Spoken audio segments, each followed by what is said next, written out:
Alors, mesdames et messieurs, des infos sont sorties au compte-gouttes de ce qui s'est dit en Arabie Saoudite entre les délégations russes et les délégations américaines.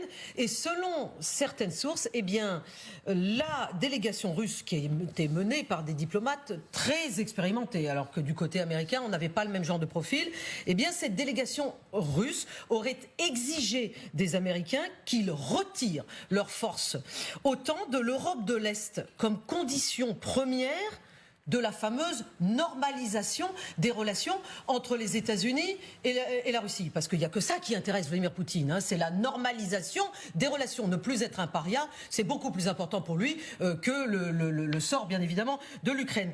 Alors ça, c'est Alexandre Melnik, c'est plutôt ce désir-là, c'est un désir profond de Vladimir Poutine, ancien et profond depuis longtemps. C'est le leitmotiv de toute la propagande du Kremlin. Voilà, donc finalement ça n'a pas changé. Non, ça n'a pas changé parce que d'après lui, pourquoi la guerre a éclaté? C'est pas lui qui avait attaqué l'Ukraine, c'est l'OTAN qui s'est élargi où? À l'Est.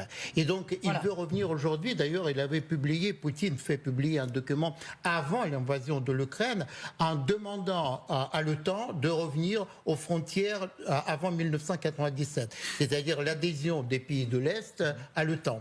Donc c'est pour ça qu'il n'y a rien de nouveau par rapport à ça.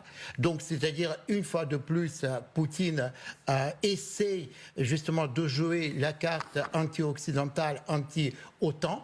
Et donc est-ce qu'il arrive ou pas? Ça c'est un autre sujet. Regardez, on va montrer une carte justement. Là où je tiens à préciser, pardon, que la délégation américaine a refusé.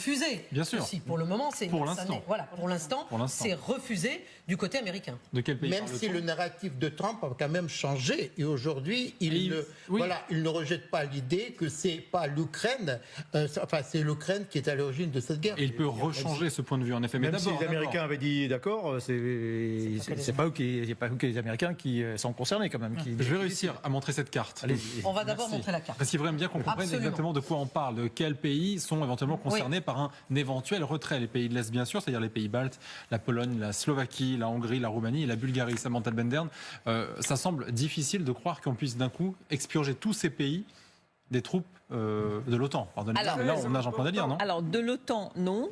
Des Américains peuvent agir souverainement. Mais ce qui est vraiment... Mais l'OTAN, ce n'est pas que les États-Unis. Mais retirer les troupes d'un pays ne veut pas dire que ces pays vont sortir de l'OTAN. Les pays restent de l'OTAN. Il n'y a jamais eu, dans ma connaissance historique, de pays qui soient sortis de l'OTAN. Et comme pour faire une entrée dans l'OTAN, il faut l'unanimité. Pour sortir, je pense qu'il a... Vous dites que la simple appartenance à l'OTAN est déjà un gage de sécurité énorme. Alors c'est déjà un gage